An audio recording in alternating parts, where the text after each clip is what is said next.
नमस्कार सगळ्यांना. माझी लाडकी बहीण योजनेचे ऑफलाईन अर्ज भरण्याचे सुरू झाले आहे. तर ते ऑफलाईन अर्ज कशा प्रकारे भरायचे आणि कोठे नेऊन जमा करायचे याबद्दल मी तुम्हाला माहिती सांगणार आहे. तर तुम्ही चॅनलवर नवीन असाल तर प्लीज चॅनलला सबस्क्राईब करून घ्या आणि बेल आयकॉनला प्रेस करून ऑल या बटनवर क्लिक करा, जेणेकरून येणारे नवनवीन व्हिडिओचे अपडेट सर्वात अगोदर तुम्हाला भेटतील. तर चला आता आपण या मुख्यमंत्री माझी लाडकी बहीण योजनेचा फॉर्म कसा भरायचा हे पाहणार आहे. तर मुख्यमंत्री माझी लाडकी बहीण योजनेचा ऑफलाईन अर्ज जो आपल्याला अंगणवाडीमध्ये जाऊन जमा करायचा आहे, तर तो अर्ज कशा प्रकारे भरायचा हे आपण सविस्तर या व्हिडिओच्या माध्यमातून जाणून घेऊया. तर चला आता व्हिडिओला सुरुवात करूया. तर येथे पहिले महिलेचे संपूर्ण नाव लिहायचे आहे. तर एक गोष्ट लक्षात ठेवा सर्वांनी, आपल्या आधार कार्डवर जे नाव असेल तेच संपूर्ण नाव आपल्याला इथं लिहायचे आहे. आणि खाली एक ऑप्शन दिलेला आहे महिलेचे लग्नापूर्वीचे नाव, म्हणजे इथे आपल्या वडिलांच्या नावासोबत आपले नाव येईल, हे सर्वांनी लक्षात ठेवावे. अजून एकदा आपल्याला महिलेचे लग्नानंतरचे नाव म्हणजे विवाहित असाल तरच येथे आपले नाव भरायचे आहे. जन्मदिनांक लिहायचे आहे. जन्मदिनांक कशा प्रकारे लिहायचे हे तुम्ही लक्षात घ्या. इथं 1 नंबरला दिनांक टाकायचे आहे, पुढे महिना टाकायचा आहे आणि नंतर वर्ष पूर्ण लिहायचं आहे. अर्जदाराचा संपूर्ण पत्ता, तर हा अर्जदाराचा संपूर्ण पत्ता हा ज्या चालू पत्त्यावर तुम्ही राहता आहात किंवा जो आधार कार्डवर आपला पत्ता आहे तोच पत्ता लिहावा. आपलं गाव आहे की नगरपंचायत आहे की नगरपालिका आहे हे व्यवस्थित लिहून पिनकोड ही व्यवस्थित लिहावा. आता जन्म दाखल्यावर आपली जी जन्माचे ठिकाण असते किंवा शाळा सोडायच्या दाखल्यावर आपले जन्माचे ठिकाण नमूद केलेले असते बघा, ते व्यवस्थित तिथं गाव, शहर किंवा तालुका, जिल्हा, राज्य व्यवस्थित संपूर्ण भरून घ्यावे. नंतर आपला चालू मोबाईल नंबर इथं लिहायचा आहे, आधार नंबर लिहायचा आहे आपल्याला. आता अजून एक सरकारने आपल्याला GR मध्ये सुधारणा करून दिलेली आहे, ती म्हणजे जर महिला जर या महाराष्ट्र राज्यातील रहिवासी नसेल, पण जर तिचा पती महाराष्ट्र राज्यातील रहिवासी असेल तर ती पतीची माहिती भरून इथं ती फॉर्म सबमिट करू शकते.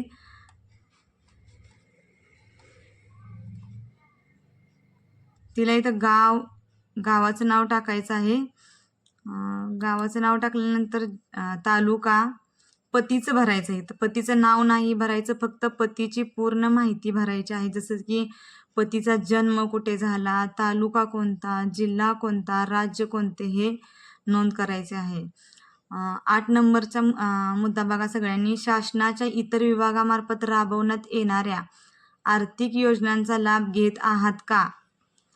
जसं की राजीव गांधी निराधार योजना आहे, अशा प्रकारच्या वेगवेगळ्या योजनेचा जर तुम्ही लाभ घेत असाल तर तुम्ही इथं होय या ऑप्शनला क्लिक करायचे आहे आणि करत नसाल तर नाही करायचं आहे. आणि जर तुम्ही या योजनेचा लाभ घेत असाल तर दरमहा किती रुपये लाभ घेता याची रक्कम तुम्हाला इथं लिहायची आहे. तर चला वळूया 9व्या मुद्द्याकडे. वैवाहिक स्थिती म्हणजे तुम्ही विवाहित आहात की घटस्फोटित आहात की विधवा आहात, परित्यक्त्या आहात, निराधार आहात की सरकारने अजून एक पॉईंट ॲड केलेला आहे, तो म्हणजे अविवाहित आहात. याच्या अगोदरच्या GR मध्ये त्यांनी स्पष्ट केले होते की अविवाहित महिलांना या योजनेचा लाभ भेटणार नाही, पण आता त्यांनी सांगितलेलं आहे की अविवाहित महिलासुद्धा 21 वर्ष पूर्ण झालेल्या अविवाहित महिलासुद्धा या योजनेसाठी अर्ज करू शकते. तर आता 10वा पॉईंट बघूया आपण. अर्जदाराचे बँक खाते असलेल्या बँकेचा तपशील, म्हणजेच की अर्जदाराचे बँक अकाउंट ज्या शाखेचा आहे किंवा ज्या ब्रँचचा आहे, ज्या बँकेचा आहे ते इथं नमूद करायचं आहे. तिथं बँकेचे पूर्ण नाव लिहायचे आहे, बँक खातेधारकाचे नाव लिहायचे आहे, बँक अकाउंट नंबर म्हणजेच बँकेचे खाते क्रमांक लिहायचे आहे, IFSC कोड लिहायचा आहे. यानंतर 11वा पॉईंट बघा, आपला आधार क्रमांक बँक खात्याला जोडले आहेत का? तर होय या ऑप्शनला क्लिक करा. जर केला नसेल तर तो करून घ्या आणि नंतर होय या ऑप्शनला क्लिक करा, कारण की हे DBTद्वारे पैसे ट्रान्सफर होणार आहेत. म्हणजे DBT म्हणजे डायरेक्ट बँक ट्रान्सफर, जे आधार कार्डद्वारे टाकले जाणार आहेत. तर नारी शक्तीचा प्रकार लिहायचा आहे. म्हणजे तुम्ही हा अर्ज कोणाकडून भरून घेताय? तुम्ही अर्ज भरताना सामान्य महिला आहात की ग्रामसेवक आहात की अंगणवाडी सेविकेकडे भरत आहात की वार्ड अधिकारीकडे भरत आहात की अंगणवाडी मदतनीसकडे भरत आहात किंवा सेतू सुविधा केंद्रावर जाऊन भरत आहात? हे सर्व तुम्ही इथं टिक करून नोंद करायचे आहे. तर ऑनलाईन अपलोड करताना आपल्याजवळ आपल्या काही कागदपत्रे लागतात आणि ती कागदपत्रे फॉर्म सबमिट करताना, अंगणवाडीमध्ये फॉर्म सबमिट करताना ही कागदपत्रे तुम्ही झेरॉक्स घेऊन जावा. त्याच्यामध्ये 1 नंबरला आहे आधार कार्ड, 2 नंबरला आहे अधिवास प्रमाणपत्र म्हणजेच रहिवासी दाखला किंवा जन्म प्रमाणपत्र किंवा शाळा सोडल्याचा दाखला, या तिन्हीपैकी एक. आणि जरी अधिवास प्रमाणपत्र उपलब्ध नसेल तर महिलेचे 15 वर्षापूर्वीचे रेशन कार्ड, मतदार ओळखपत्र प्रमाण, शाळा सोडल्याचा दाखला किंवा जन्म प्रमाणपत्र हे चालेल. 3 नंबरचा ऑप्शन बघा, उत्पन्न प्रमाणपत्र. जर उत्पन्न प्रमाणपत्र नसेल तर पिवळे किंवा केशरी रेशन कार्ड. जर दोन्हीपैकी कोणतेही एक रेशन कार्ड असेल तर त्याचे झेरॉक्स जमा करावी. 4था मुद्दा बघा, अर्जदाराचे हमीपत्र. अर्जदाराचे हमीपत्र म्हणजे हेच हमीपत्र जे तुम्हाला दिलं आहे, सेतू केंद्रामध्ये हमीपत्र भेटते तुम्हाला, ते अर्जदाराचे हमीपत्र जोडायचे आहेत. बँक पासबुक म्हणजे बँक पासबुकची झेरॉक्स जोडायची आहे. अर्जदाराचा एक फोटो लागणार आहे. आणि 7वा मुद्दा फार महत्त्वाचा आहे. जर महिलेचा जन्म परराज्यातील असल्यास पतीचे अधिवास प्रमाणपत्र किंवा 15 वर्षापूर्वीचे रेशन कार्ड किंवा मतदार ओळखपत्र किंवा जन्म प्रमाणपत्र किंवा शाळा सोडल्याचा दाखला, यापैकी कोणताही एक चालेल. तर अर्जदाराला एकूण 7 कागदपत्रे जमा करायचे आहेत.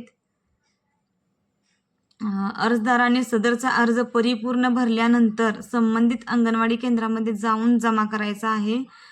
तर हमीपत्र दाखवते मी तुम्हाला आता. अर्जदाराचे हमीपत्र कशा प्रकारे असणार आहे की त्या हमीपत्रावर तुम्ही असा चौकोनी बॉक्स येणार आहे. त्या प्रत्येक बॉक्सवर तुम्ही मी दाखवल्याप्रमाणे निळ्या शाई पेनने टिकमार्क करायचे आहे.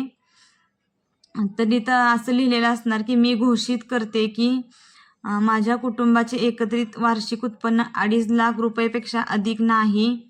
माझ्याकडे उत्पन्न प्रमाणपत्र नसल्यास मला पिवळे किंवा केशरी रेशन कार्ड आधारे उत्पन्न प्रमाणपत्रातून सूट देण्यात यावी. माझ्या कुटुंबातील सदस्य आयकरदाता नाही. मी स्वतः किंवा माझ्या कुटुंबातील सदस्य नियमित किंवा कायम कर्मचारी म्हणून सरकारी विभाग, उपक्रम, मंडळ, भारत सरकार किंवा राज्य सरकारच्या स्थानिक संस्थेमध्ये कार्यरत नाही किंवा सेवानिवृत्तीनंतर निवृत्तीवेतन घेत नाही. जर तुम्ही घेत नसाल तर इथं टिक मार्क करायचा आहे. मी बाह्य यंत्रणेद्वारे कार्यरत असलेले कर्मचारी, स्वयंसेवी कामगार, कंत्राटी कर्मचारी असून माझे उत्पन्न 2.5 लाखापेक्षा कमी आहे. इथं टिक मार्क करायचं आहे सगळ्यांनी. मी शासनाच्या इतर विभागामार्फत राबवण्यात येणाऱ्या दरमहा 1500 रुपये किंवा त्यापेक्षा अधिक रकमेची आर्थिक योजनेचा लाभ घेतला नाही. माझ्या कुटुंबातील सदस्य विद्यमान खासदार किंवा आमदार नाहीत. माझ्या कुटुंबातील सदस्य भारत सरकार किंवा राज्य सरकारच्या बोर्ड, कॉर्पोरेशन, बोर्ड उपक्रमाचे अध्यक्ष, उपाध्यक्ष, संचालक सदस्य नाहीत. माझ्याकडे किंवा माझ्या कुटुंबातील सदस्यांच्या नावावर 4 चाकी वाहने नोंदणीकृत नाहीत. म्हणजे घरात 4 चाकी वाहन नको आहे, नोंदणीकृत म्हणजे नावावर असलेले नको आहे. ट्रॅक्टर असला तर चालतोय पण इतर 4 चाकी वाहने चालणार नाहीत, हे लक्षात ठेवा सगळ्यांनी. माझ्या कुटुंबात एकापेक्षा जास्त अविवाहित महिला म्हणजे महिलेने या योजनेचा लाभ घेतलेला नाही. तर ही एक महत्त्वाची गोष्ट आहे. एका कुटुंबात फक्त एकच अविवाहित महिला या योजनेचा लाभ घेऊ शकते. आणि इथं तुम्ही खाली सही करायची. इथं सगळीकडे टिक मार्क करून खाली एक अर्जदाराची सही व नाव हे तुम्ही सही व नाव लिहून स्थळ दिनांक टाकून म्हणजे कुठे अर्ज जमा करता हे व्यवस्थित टाकून सही करून हा अर्ज ऑफलाईन जमा करायचा आहे आणि तोही अंगणवाडीमध्ये जमा करायचा आहे.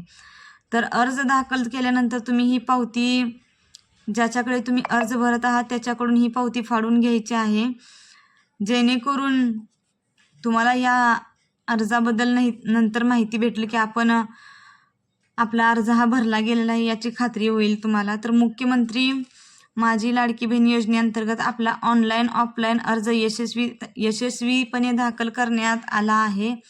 सदर अर्जाचा नोंदणी क्रमांक तुम्हाला ऑनलाईन अर्ज भरल्यानंतरच भेटणार आहे.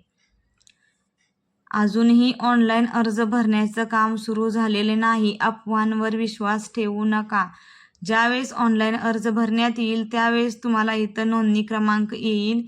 तर या ठिकाणी नोंदणी क्रमांक आल्यानंतरच मग तुम्ही ज्याच्याकडे तुम्ही अर्ज भरत आहात ते तुमचा नोंदणी क्रमांक इथे लिहिणार आहेत, हे लक्षात ठेवा.